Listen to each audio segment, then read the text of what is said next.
This is Deadly Truths, Season 2, Halloween in the Big House. I'm your host, Becca. Welcome to Episode 4, Inside Military Death Row, the men condemned at Fort Leavenworth. This season, we're turning our focus behind the stone walls at Fort Leavenworth, Kansas, the Army's oldest prison, and the only military facility in the United States authorized to carry out executions. Over these episodes, we have examined a lot of the men that have come and gone.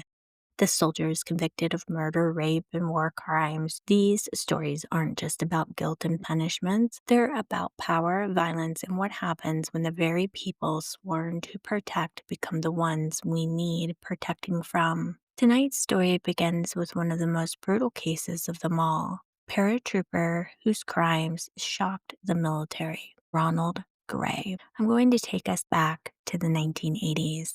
A decade of Cold War tension, military pride, and a growing sense that the United States Army was untouchable. But even within the disciplined world, darkness can hide. At Fort Bragg, North Carolina, home to the legendary 82nd Airborne Division, a predator was moving among the ranks. He wore the uniform, and he killed without mercy. This is the story of Ronald Gray, the Army paratrooper who became one of the most dangerous serial rapists and murderers ever to operate on a U.S. military installation. Ronald Adele Gray enlisted in the Army in 1980, signed first to Germany, then to Fort Bragg.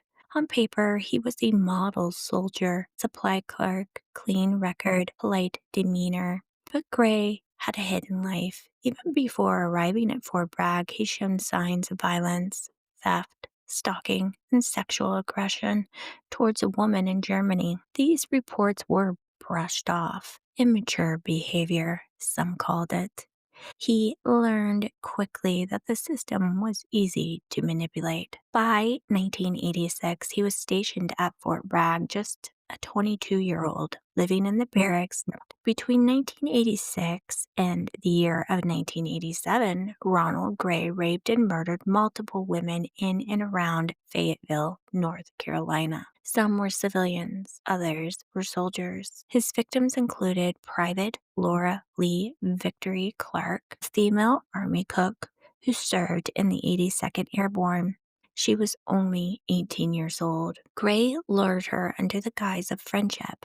He drove her to a wooded area near the Cape Fear River. He assaulted her, and then he shot her 4 times. The other victims followed. Private Tamar Burchett, found near her barracks in early 1987. Then there was Kimberly Ann Ruggles.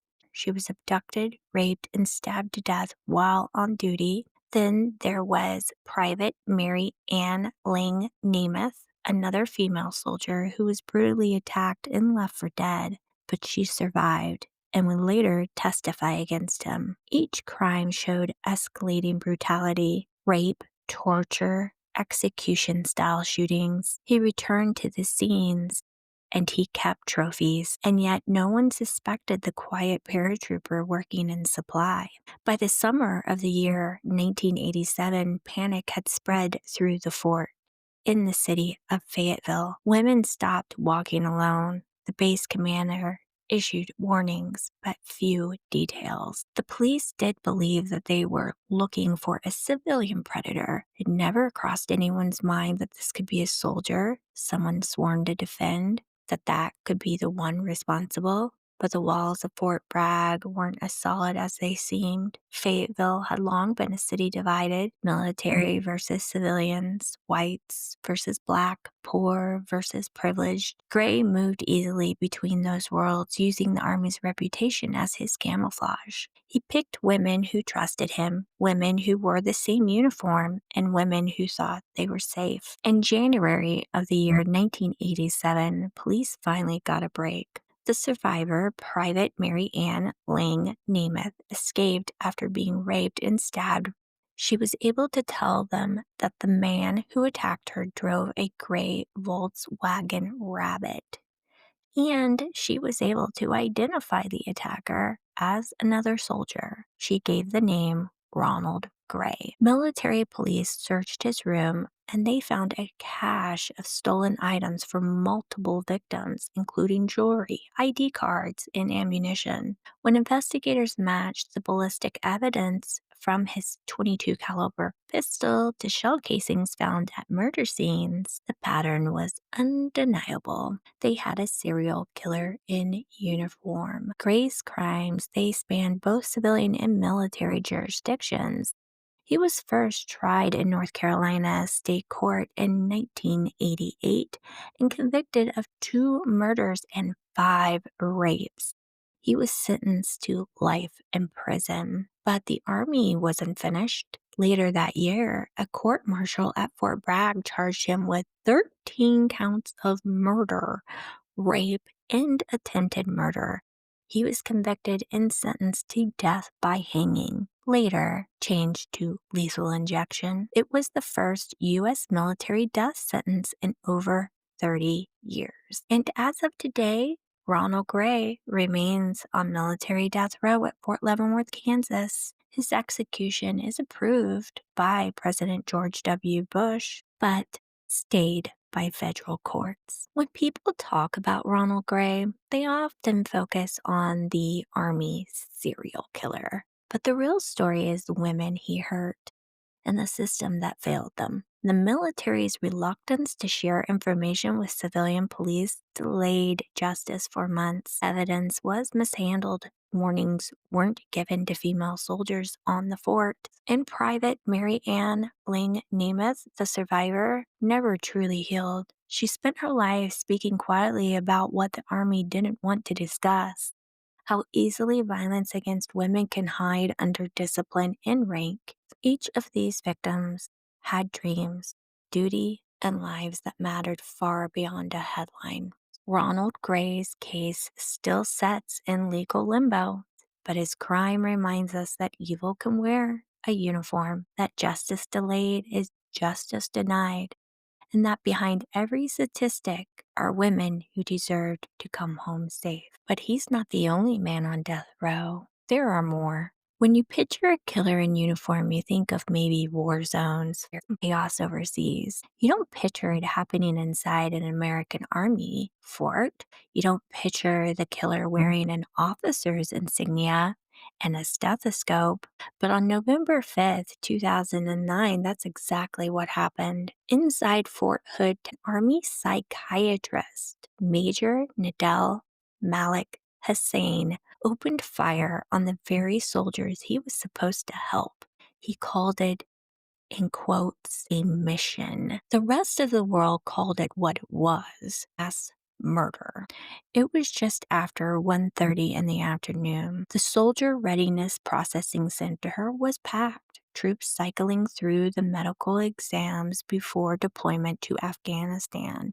It was routine, paperwork, shots, and vitals. Nobody expected gunfire. Hasan was 39 years old. He entered the building in his army fatigues. Nothing suspicious. No warning. Then he shouted, Allah Akbar, which is God is great, and started shooting. He used 2 handguns, both semi-automatics, moving with precision and purpose. In under 10 minutes, 13 people were dead. More than 30 were wounded. Some were soldiers about to ship out. Others were civilian staffers. One was a pregnant private who died shielding another soldier. Witnesses said Hasan didn't hesitate. He walked the rows, firing at everyone who moved, then anyone who didn't. Sergeant Kimberly Munley ran in and confronted him. He shot her 3 times before another officer brought him down with a bullet that severed his spine. Hasan fell, but he did not die. He has been paralyzed from the chest down ever since. Hasan's story starts long before that day. He was born in Virginia to Palestinian immigrants, and he joined the Army and trained as a psychiatrist. He earned a medical degree, a commission, and a paycheck from the same system he later attacked. But behind the professionalism was a growing resentment. Co-workers at Walter Reed noticed his behavior shifting, obsessive, withdrawn, and radicalized. He began openly justifying violence, defending suicide bombers, and arguing that Muslim soldiers shouldn't fight in Muslim countries. He even communicated with a radical cleric who later became a leading figure in Al Qaeda. Emails between them discussed jihad and killing fellow soldiers. Despite multiple warnings, the Army did not remove him. He was transferred to Fort Hood instead, and 5 months later, he turned that anger into action. Hasan represented himself at trial, another one of these, in my opinion, nut job who is so narcissistic they think that they can represent themselves. He told the court he was the shooter. He called himself a soldier of God and said he killed to protect Muslim lives in Afghanistan. So in his mind, the soldiers in that building were the enemy.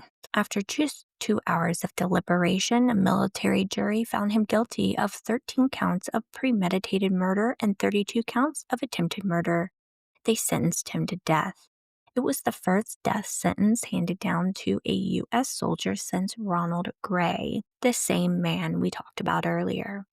Today, Nidal Hasan sits on military death row at Fort Leavenworth as well, in the same facility as Ronald Gray. He's confined to a single cell, he's paralyzed and escorted everywhere by guards. He spends most of his time writing letters and appeals, still insisting he acted for God. In 2013, from his hospital bed, he sent a note to ISIS leaders, signing it Soldier of Allah.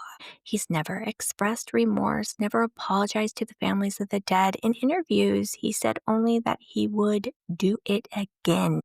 Discussing the victims, there is Captain John Gaffney, who tried to charge Hasan with a chair before being shot.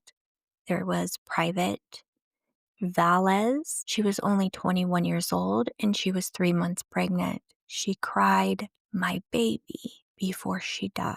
There was Staff Sergeant Justin DeCrow, Lieutenant Colonel Juanita Warman, Specialist Frederick Green, Private First Class Aaron Nemelka, Captain Russell Seeger, Private First Class Michael Grant Cahill, and 6 more. 13 lives ended that day, 30 others forever scarred, all at the hands of a man they were ordered to trust. What makes Hasan's story different from men like Ronald Gray is this: Gray killed for power, Hasan killed for ideology. But in both cases, the result was the same. Innocent people died because someone in a uniform decided his beliefs mattered more than theirs. He was a doctor. His oath was to heal, not harm, and he still broke it with the precision of someone who spent his life studying how minds work. Maybe that's what makes him really terrifying, not the bullets, but the betrayal. So during the Fort Hood mass shooting, there were 2 civilian police officers assigned, which I had mentioned, Sergeant Kimberly Munley and Sergeant Mark Todd. They responded within minutes. Time talking about them because obviously it was their courageous acts that did bring this incident to an end. Munley entered the processing center first and engaged Hasan in the gunfight. She hit him once in the leg, but he did return fire, striking her 3 times, her arm, her leg, and her hand, which dropped her to the floor. Seconds later, Sergeant Todd arrived and fired multiple rounds, hitting Hasan several times. And I'm sorry, I think I just said Hasan. It's Hasan, including 1 bullet that severed his spine just below the shoulder blades. Hasan was immediately immobilized. He was bleeding heavily, but he was conscious, and he was evacuated to a military hospital where he underwent surgery. Clearly, he did survive. I'm not so happy about that part. And he's paralyzed from the chest down. This is where I say, yay, paralyzed. Because of the spinal injury, he has been in a wheelchair ever since. So moving on to the next one, this one's different because this man wasn't supposed to be here at all. He walked free for more than 20 years before DNA dragged him back straight into the walls of Fort Leavenworth. This next one is the story of Master Sergeant Timothy Hennis, the Army family man accused of one of the most horrifying crimes in Fort Bragg history. We're going to go back to May 1985, Fayetteville, North Carolina, a quiet cul-de-sac near Fort Bragg where the Eastburn family lived. Gary was an Air Force captain and he was temporarily overseas. His wife, Catherine, was 31 years old and they had 3 children. Kara was 5, Aaron was 3, and Jana was only 22 months old. When neighbors hadn't seen Catherine in days, they called the sheriff. Deputies entered the home and walked into a nightmare. Catherine laid dead in her bed. She had been raped and stabbed more than a dozen times. 5-year-old Kara and 3-year-old Aaron were found in their rooms with their throats cut. The baby, Jana, was alive but dehydrated. She'd been alone for nearly 3 days. Even hardened investigators broke down. One detective said it looked like the devil had walked through that house. Days earlier, witnesses remembered a young Army sergeant driving a white Chevrolet Chevette seen at the Eastburn home. Catherine had placed a classified ad to rehome their dog before the family transferred to England. The man who picked up the dog was Timothy Hennis, a 27-year-old married man who had been stationed at Fort Bragg. Police questioned him. He was polite, confident, and quickly became the prime suspect. In his home, they found a receipt matching the dog's pickup and a photo ID similar to the composite sketch from the neighbors. There was blood type evidence linking him to the scene, but this was in the year of 1985, so there was no DNA testing yet. Hennis was arrested and charged with 3 counts of murder and 1 count of rape. The first trial was in 1986. It ended with a death sentence. Jurors said the evidence was overwhelming. The blood type matches the eyewitnesses and his calm demeanor after the killings. But 2 years later, an appeals court threw it out, ruling the prosecutors had shown graphic crime scene photos that unfairly swayed the jury. In 1989, Hennis was retried. This time, his defense team leaned into his image as a model soldier and father, and the jury acquitted him. He walked out of court a free man. Here's where it gets even weirder, if that's possible. He re-enlists in the Army and then starts a new career.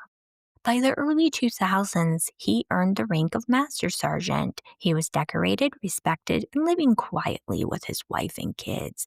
Isn't that fortunate for him, given what he had done? So for 20 years, it looked like justice had failed the Eastburns forever. But then came 2006. Fayetteville detectives decided to test old evidence with modern DNA tech. Yay, DNA tech. They sent a rape kit swab to the lab. The results came back clear. Semen did in fact belong to Timothy Hennis. But there was a problem.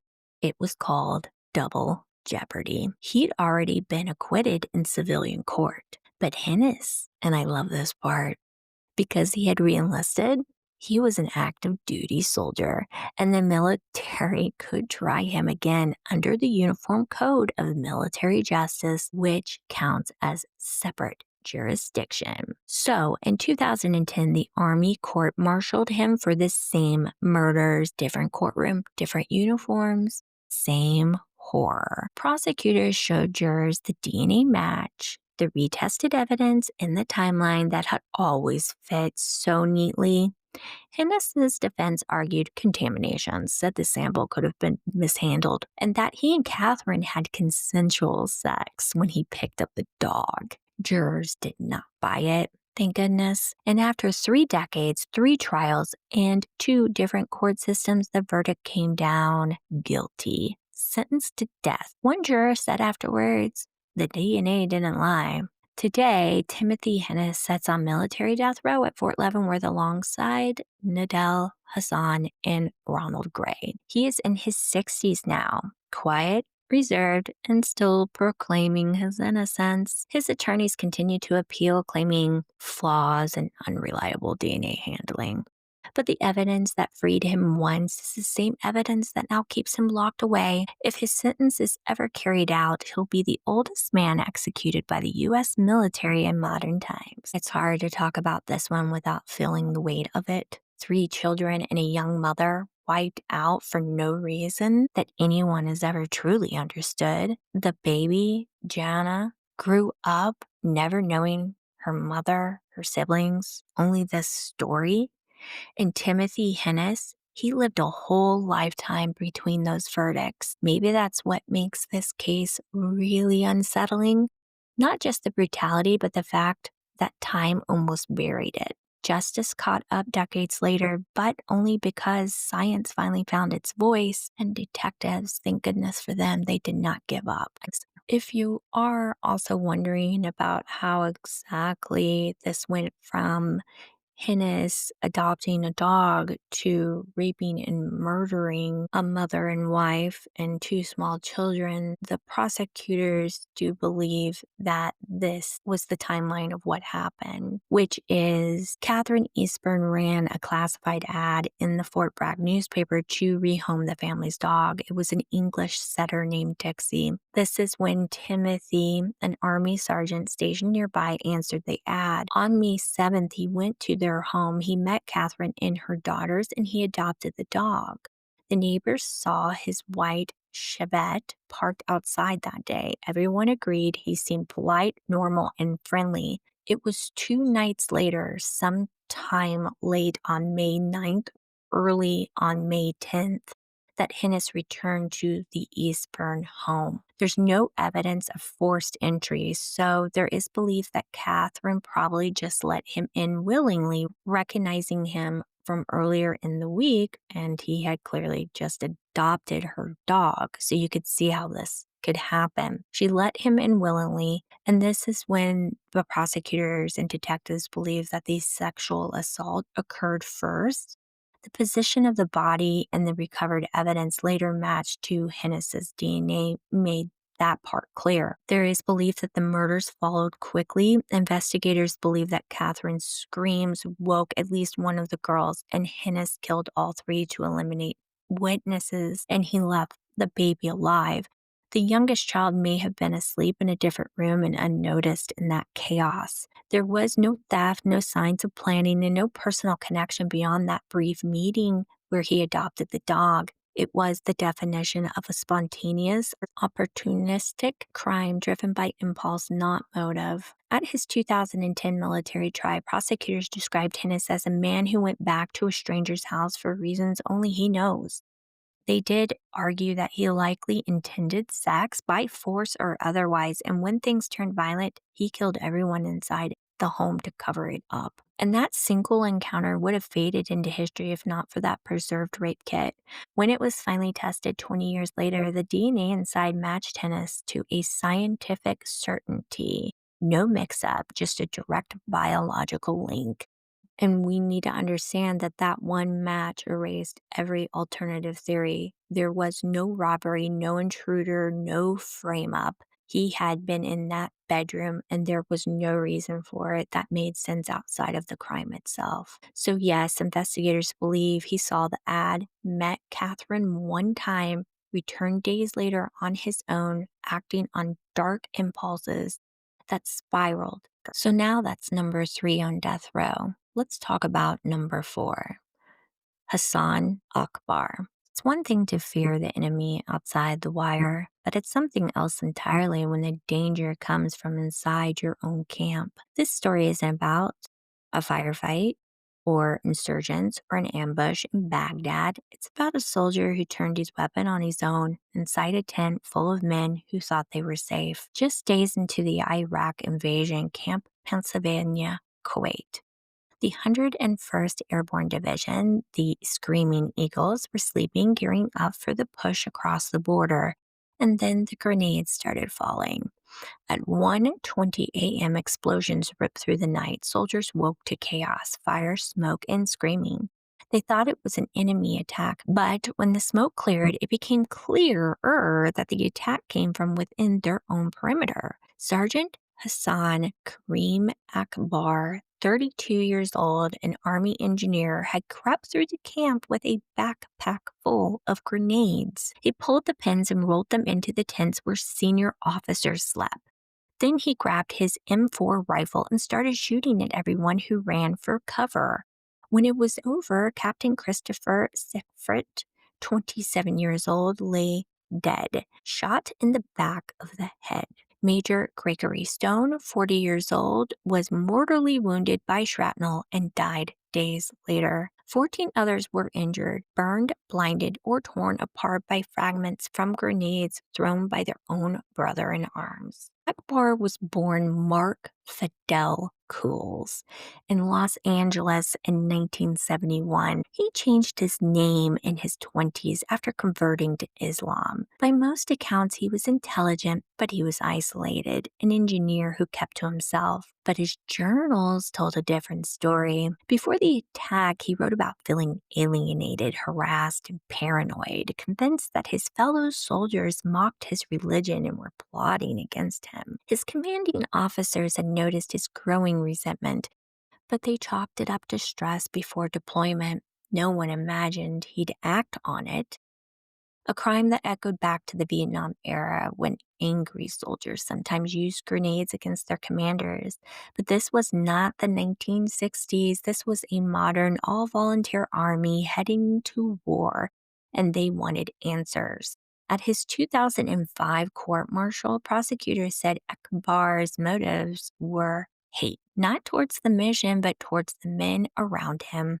They played his journal entries in court and showed the shrapnel-scarred helmets and cots. They called it premeditated murder. Akbar's defense argued mental illness, religious persecution. It said he snapped under pressure, believing he'd be killed by his unit if he did not strike first. But the jury did not see that delusion. They saw intent. After 2 months of testimony, Akbar was found guilty of 2 counts of premeditated murder and 14 counts of attempted murder. He was sentenced to death. Today, Hasan Akbar sits on military death row at Fort Leavenworth alongside Ronald Gray, Nidal Hasan, and Timothy Hennis. He's been there since 2005, isolated, confined, and waiting. His appeals continue, claiming racial bias, ineffective counsel, and mental illness. I'll definitely agree with the last part, but every review has upheld his conviction. In one hearing, prosecutors described him as a man consumed by anger who turned his fear into fire. He killed the men who shared his uniform, his chow line, and his tent. They slept beside him, trusting that if something went wrong in the desert, he'd have their backs. Instead, he pulled the pin. There's a certain kind of terror that lives in that idea that sometimes evil doesn't sneak through the fence, it's already inside. And maybe that's what ties all these men together. Gray, Hasan, Hennis, Akbar, different motives, different wars, but the same destination, Fort Leavenworth, a place where America keeps the soldiers who turned against it. So we've spent the last 30 minutes or so walking through the darkest corner of Fort Leavenworth, the death row tier. 4 men still live there waiting for execution that may never come. But there are 2 others who used to wait on that same block and lived long enough to see their death sentences vanish. They did not walk free, but they walked away from the rope. So here's the story of Dwight J. Loving and Andrew Witt, 2 servicemen who murdered without mercy and somehow outlasted their own executions. The Christmas season of 1988 in Killeen, Texas, the town just outside Fort Hood, there was Private Dwight Loving. He was a supply clerk who liked fast money and late night gambling. He started calling local cab companies from payphones, setting up fake fares to isolated areas. When drivers showed up, he robbed them at gunpoint. 2 men refused to hand over the cash, so Loving shot them execution style and left them in the road. One was Bobby Shabino, a retired Army sergeant driving nights to support his family. The other was Christopher Fay, a private trying to earn holiday money. It was quick, cold, and pointless. Loving even bragged afterwards, saying he had to shoot them. Police traced the calls, found his gun, and had witnesses who heard his confession. At his 1989 court-martial, he was convicted of 2 murders and 2 robberies and sentenced to death. He spent nearly 3 decades on death row at Fort Leavenworth, filing appeals that went nowhere. But then in 2017, in his final days in office, President Barack Obama commuted his sentence to life without parole. So he's still at Fort Leavenworth. He's alive. He's aging. He's locked away forever, but no longer waiting for the needle. If Loving's crimes were cold, Andrew Witt's were personal, a murder born out of betrayal, obsession, and rage. On July of 2004, Warner Robins Air Force Base, Georgia, Staff Sergeant Witt, who was 24 years old, was an avionics tech. He was sharp, disciplined, and friends with another young airman named Andy and Andy's wife, Jamie. That friendship turned into an affair. While Andy was away, Witt and Jamie began sleeping together. When Andy found out, he confronted Witt. He threatened to report him. An affair with another airman's spouse could wreck Witt's career. Witt later said he felt cornered and humiliated. On the night of July 5th, 2004, that humiliation turned lethal. Witt armed himself with a combat knife. He drove to their home and waited in the dark. When the couple came home, he ambushed them. He stabbed Andy, who was 25, and he stabbed Jamie, who was 23, to death. He then attacked another visiting airman who thankfully survived. Prosecutors said Witt's motives were simple: rage and self-preservation. Kill the man who threatened him and silence the woman who could expose him. The defense called it dissociative rage, arguing he snapped and he didn't remember. But Witt's own letters and statements told a different story. He knew exactly what he had done. In 2005, a military jury convicted him of 2 premeditated murders and 1 attempted murder, sentencing him to death. This was the Air Force's first death sentence in over a decade. He was sent to Fort Leavenworth as well, joining the handful of condemned soldiers under the same roof of Ronald Gray and Dwight Loving. But his case wouldn't stay there. After years of appeals, the U.S. Court of Appeals for the Armed Forces ruled in 2016 that his lawyers were ineffective. His death sentence was overturned. At his sentencing, the new jury chose life without parole. Witt never left Fort Leavenworth, but the gallows disappeared from his horizon. He remains there today, of course, alive, serving life, aging behind the same walls that once promised his death. Inside Fort Leavenworth, there's steel door that separates death row from the rest of the prison. On one side, 4 men still condemned. On the other, men like Loving and Witt, whose fates shifted because of timing, politics, or mercy. Same crimes, same concrete, different endings. Dwight Loving once said, "I'm not lucky, I'm just still here." And maybe that's all the difference there is. And a system that hasn't carried out an execution in over 60 years, still here might be the closest thing anyone gets to grace. We've walked through the darkest corners, right? A place where time doesn't move and justice doesn't end. And after everything we've heard, I can't help but think that death row isn't really about death anymore. It's about waiting for a punishment that may never come and may never will. 6 men, 6 uniforms, 6 different ways to portray what the uniform stood for. Ronald Gray, the paratrooper who raped and murdered women around Fort Bragg. And let me tell you, researching him made me sick. It made my skin crawl. He wasn't just violent, he was cruel. There was a sadism in what he did, the calm, methodical way he hunted and tortured and killed. It takes something broken beyond repair to look into a victim's eye and keep going. A predator in a uniform. Then there's Nidal Hasan, the army psychiatrist who opened fire on his own, claiming he did it for God. I can't think of anything more twisted than using faith, any faith, as justification for a slaughter. To stand in a room full of unarmed soldiers and call that divine isn't just vile, it's blasphemy. He called himself a martyr. I call him a coward who hid behind religion to excuse murder.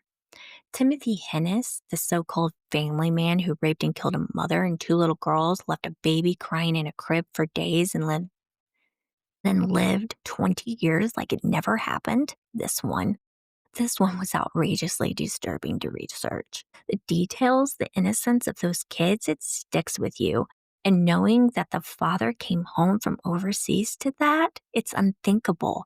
What chills me most is Hennis got to live a whole life before DNA caught up to him. Honestly, thank goodness he rejoined the army, because that's the only reason double jeopardy did not save him. And then Hasan Akbar, the soldier who threw grenades into his own camp in Kuwait, killing men who trusted him. A man who converted to Islam and then twisted that fate into an excuse for rage. It's almost impressive in a sick way how far a person can bend belief to fit their hate.